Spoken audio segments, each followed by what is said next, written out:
And development, जिसके लिए विश्व के सर्वाधिक जीडीपी वाले पहले 7 थे, अब 15 हो गए, 16 हो गए देशों का वह संगठन था।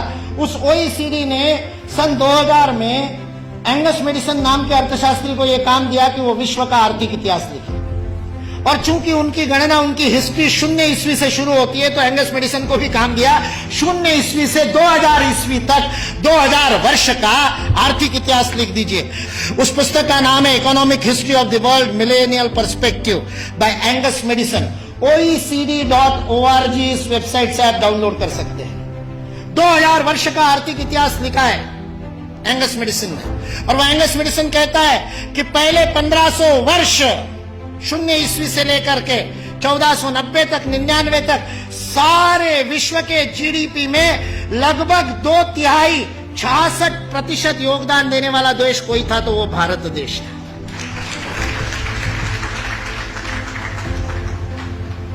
मैं सोच रहा था, इतिहास का मैं विद्यार्थी हूं, आपके जैसा इतना अध्ययन तो नहीं किया, लेकिन मैं सोच रहा था ये 1500 से क्या संबंध है। तो पता चला वास्को दी गामा 1498 में आया था। और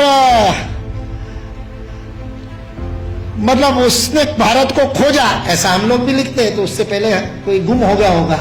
जो गुम हुआ भारत था, वो विश्व के 2/3 जीडीपी को प्रोड्यूस करने वाला, और केवल प्रोड्यूस करने वाला नहीं, विश्व को समृद्धि का अवदान देने वाला, वितरण करने वाला। विल ड्यूरांड अमेरिकन इतिहासकार है, 11 खंडों में उसने लिखी है हिस्ट्री ऑफ सिविलाइजेशन। वह विल ड्यूरांड लिखता है सारे विश्व को संपदा का वितरण करने वाला कोई देश होगा तो वह देश भारत देश है।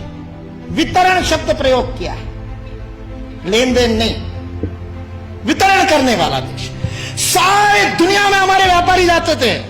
वो वास्को दी गामा को भी हमारे ये गुजरात का व्यापारी, वास्को दी गामा ने अपनी डायरी में लिखा है, वो गुजरात का व्यापारी पानी के जहाज लेकर के उसको मिला साउथ अफ्रीका में, उसको तो भारत मिला नहीं था। इसने कहा अच्छा भारत खोज रहे हैं, चलो मैं ले चलता हूं। उसको मसाले भरने थे, इसलिए वो कालीकट गया, इसलिए वास्को दी गामा को कालीकट ले गया, नहीं तो भरूच ले आता गुजरात में। फिर हमारे इतिहास वाले लिखते कि वास्को दी गामा भारत को खोजता खोजता भरूच पहुंच गया। वास्को दी गामा को भारत के व्यापारी कान्हा भाई ने खोजा, मिल गया, और उसको कहते हैं भारत खोज रहे, चल भाई मैं दिखाता हूं, चल मेरे साथ, और साथ में ले। ये वास्को दी गामा ने अपनी डायरी में लिखा है, वो बेईमान नहीं है, उसको छिपा करके इतिहास की किताबें लिखने वाले बेईमान।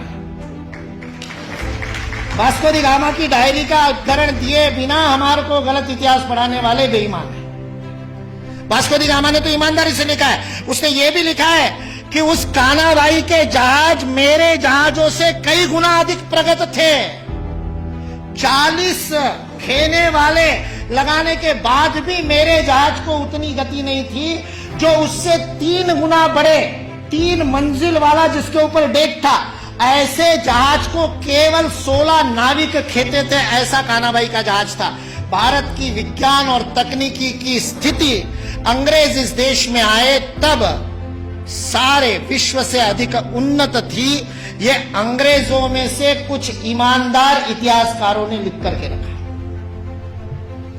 इसलिए जो इस गलत फहमी में है कि अंग्रेज इस देश में नहीं आते तो भारत में तो कोई विज्ञान ही नहीं होता, वो इस बात को समझ ले कि अंग्रेज इस देश में नहीं आते तो केवल भारत का ही नहीं, विश्व का विज्ञान आज है उससे अधिक प्रगत